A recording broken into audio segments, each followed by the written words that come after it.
Welcome to March's Market Update, brought to you in cooperation with this sponsor.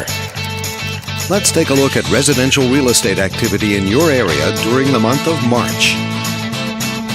The number of active listings was down 15% from 1 year earlier and down 4% from the previous month.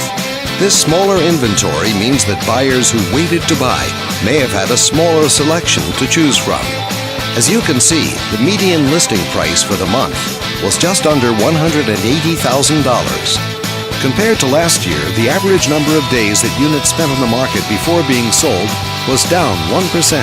This lower number of days may signal a positive trend in the local inventory turnover rate. The median sale price was just under $150,000. The number of units sold decreased 11% year over year. It increased 33% month over month.